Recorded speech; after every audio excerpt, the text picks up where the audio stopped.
Alright, so this one's on a perspective changes everything.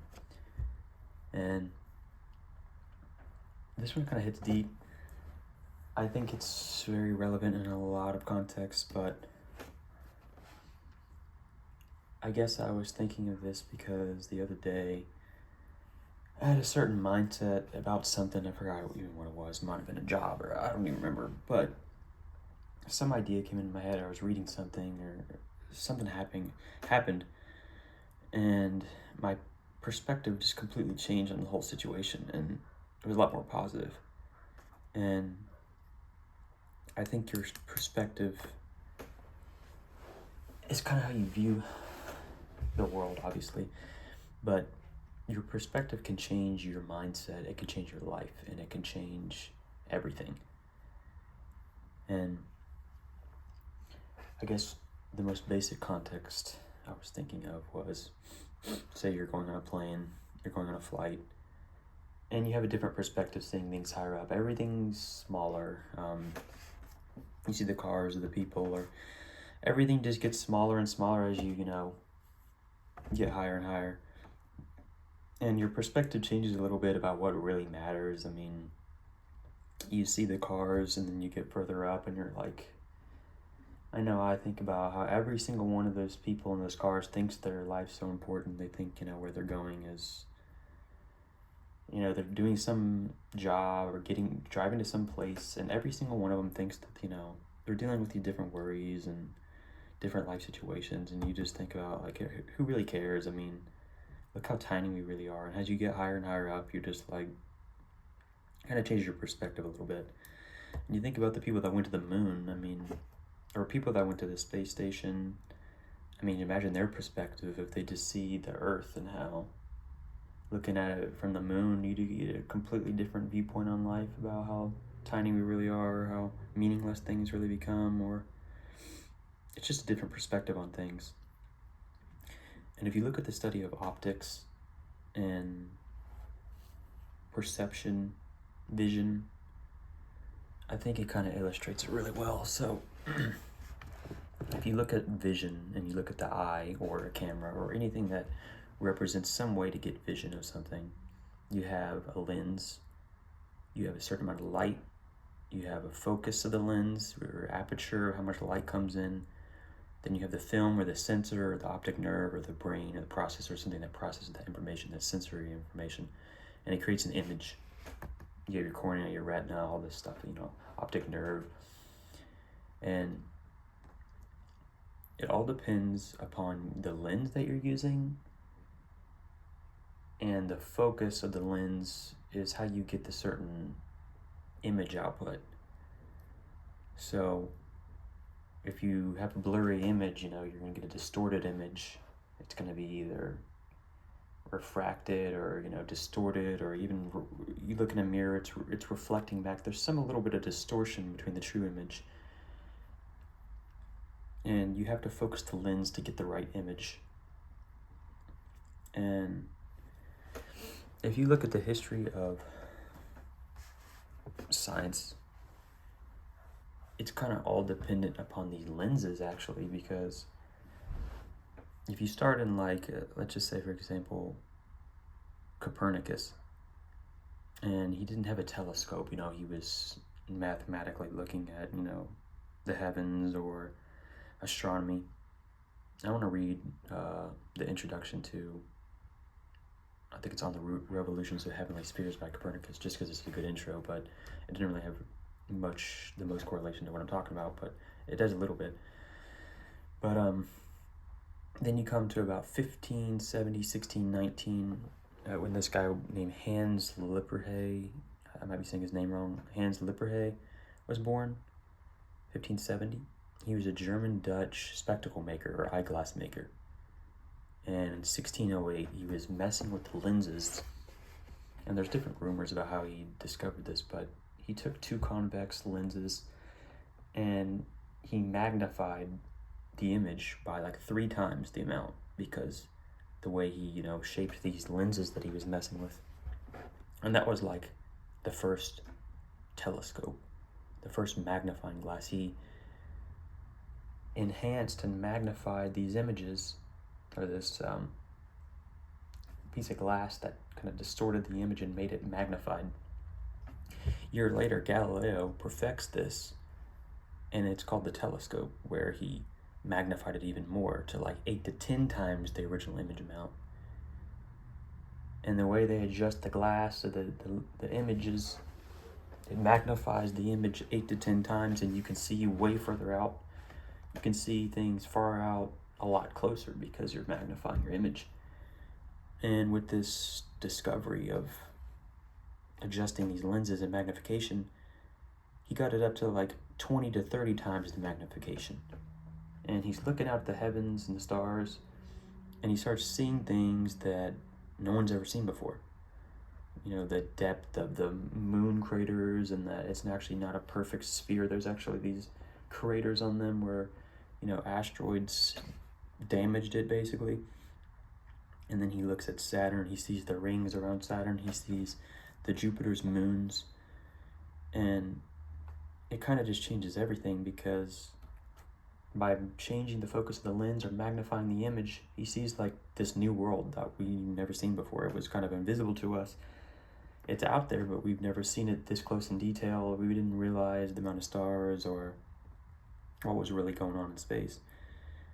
And that was, you know, the scientific revolution, or the Renaissance, or kind of this birth of all this knowledge and discovery in science.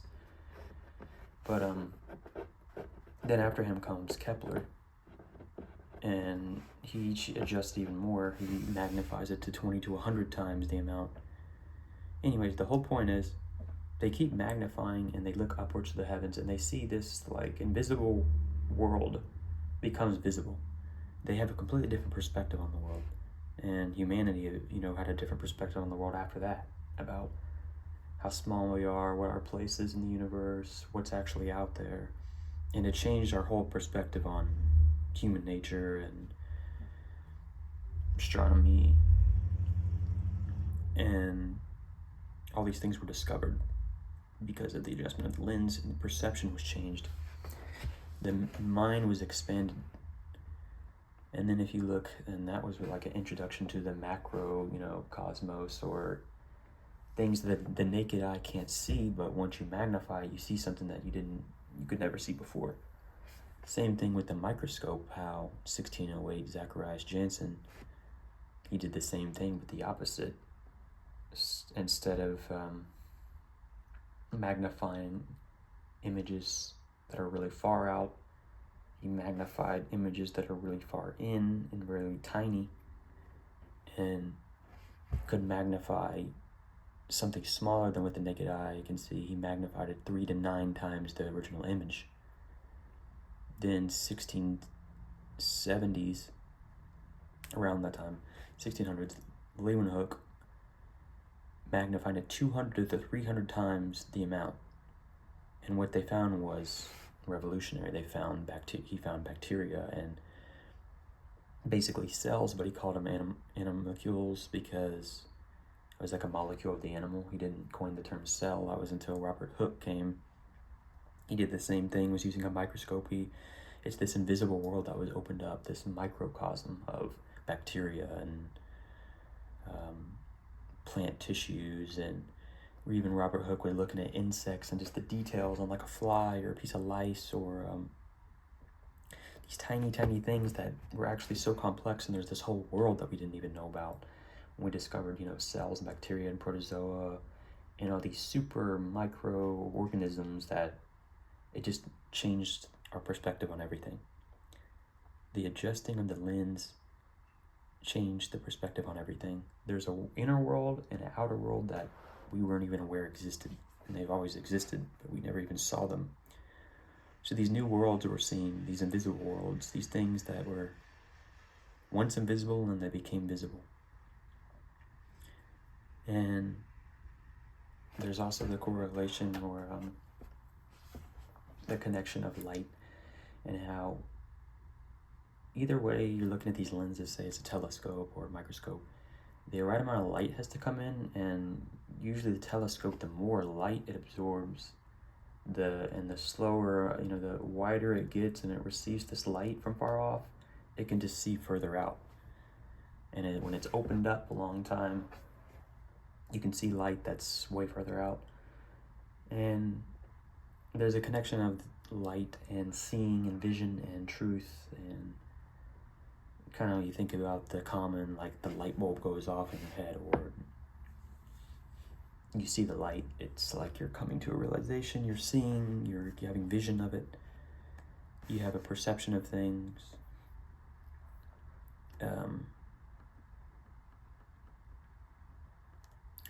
There's also something in your brain called a REI, which is the reticular activating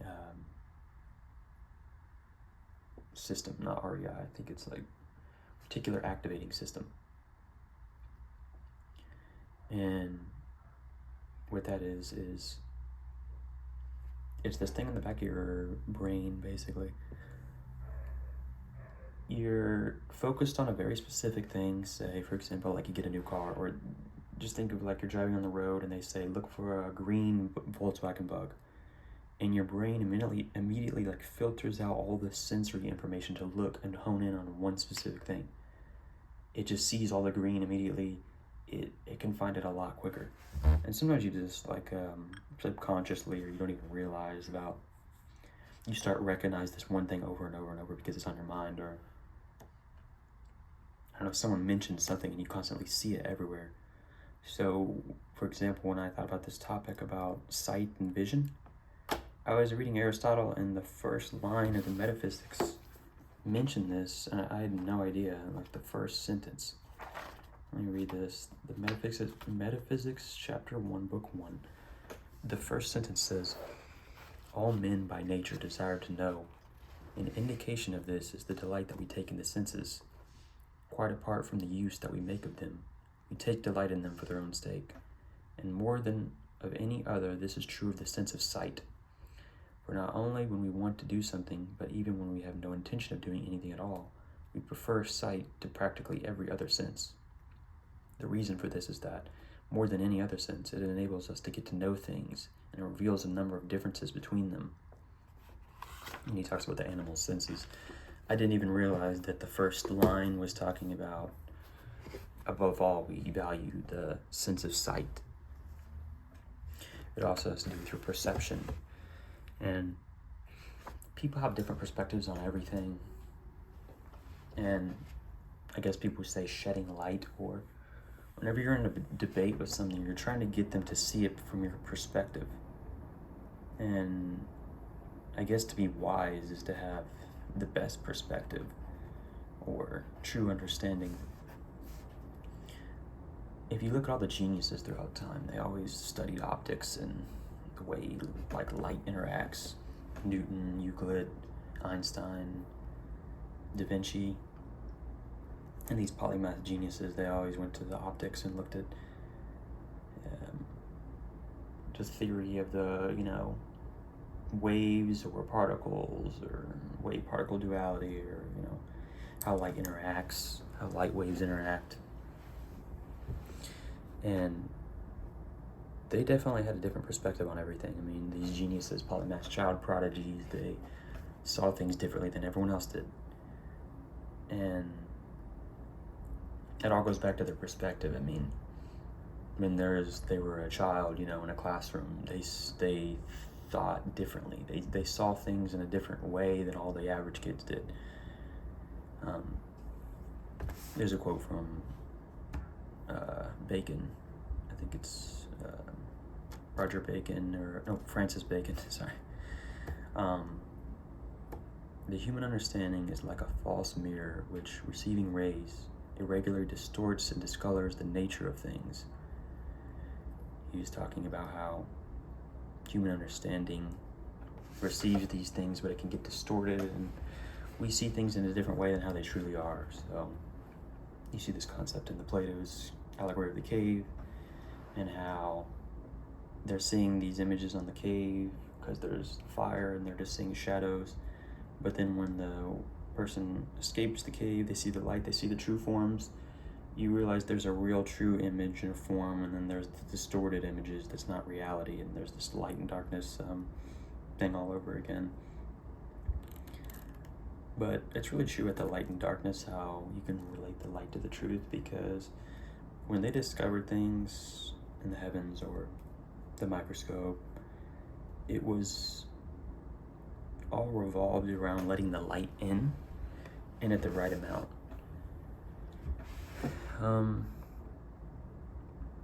The other thing about the reticular activating system is you kind of like see what you're looking for, or it's, I guess people relate it to cognitive bias, or they kind of confirm their own beliefs because you're looking for a certain thing, but of course you're going to find it if you're looking for it in a way. And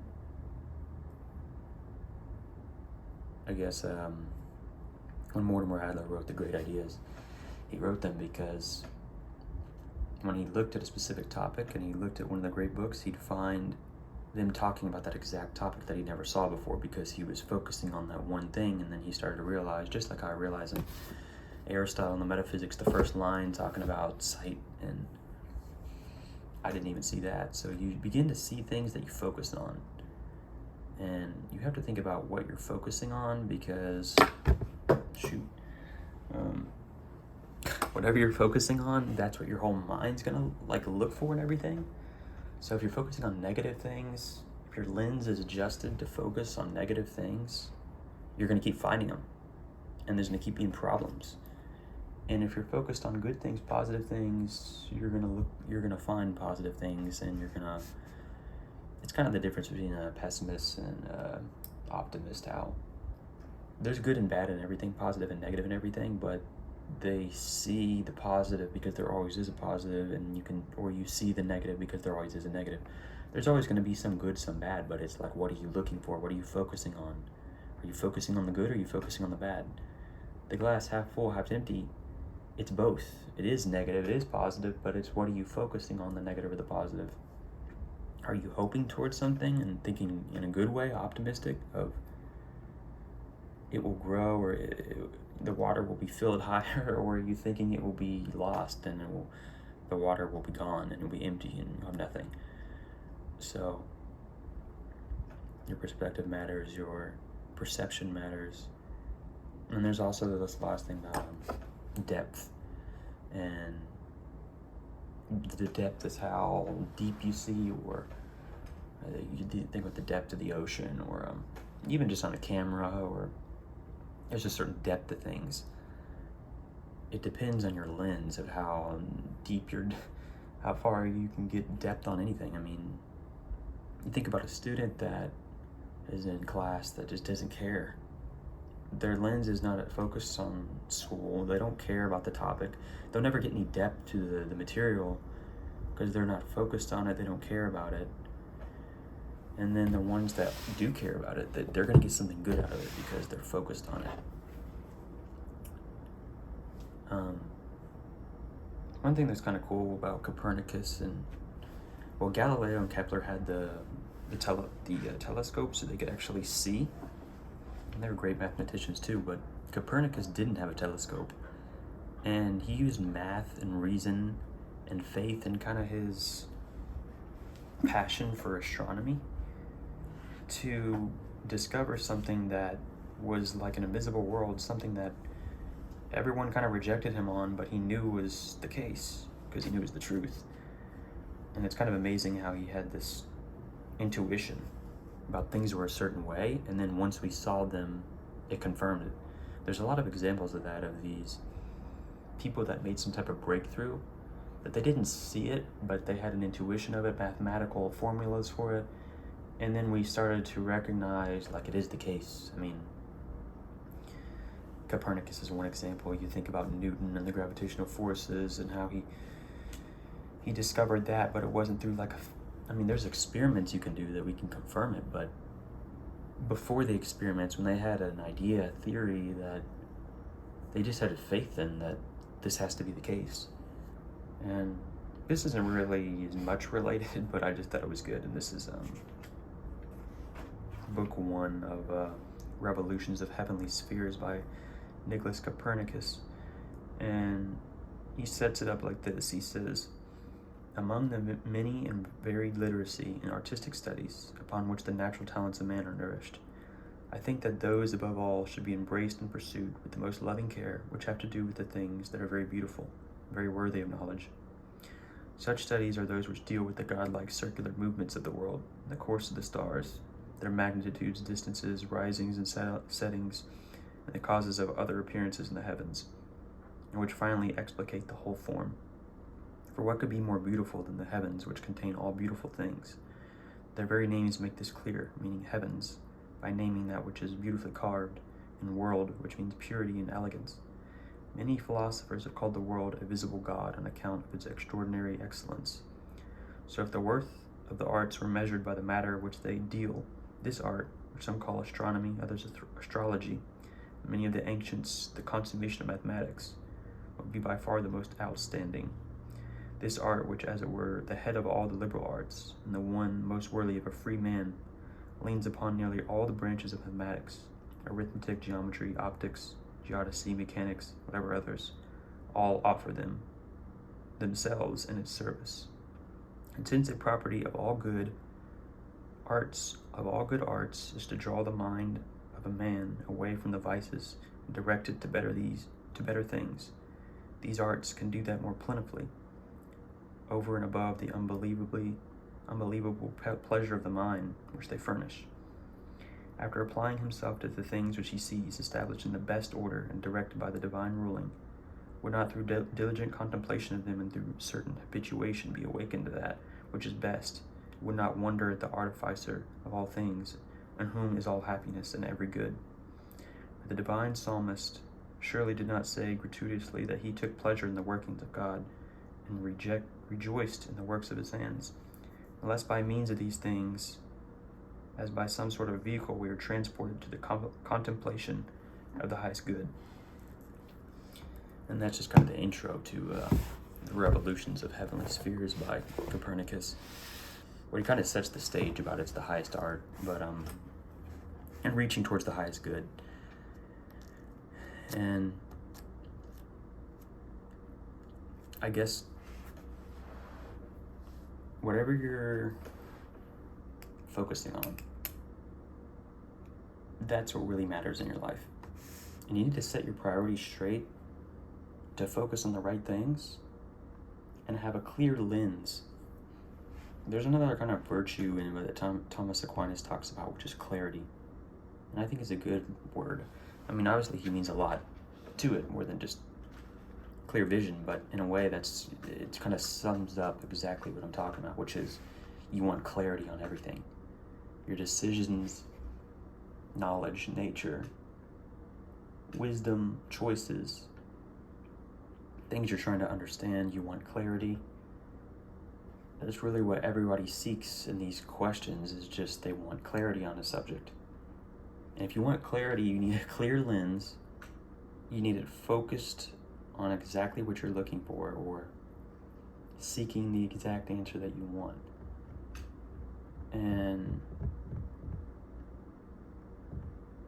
whatever your perspective is, whatever your lens is attuned to,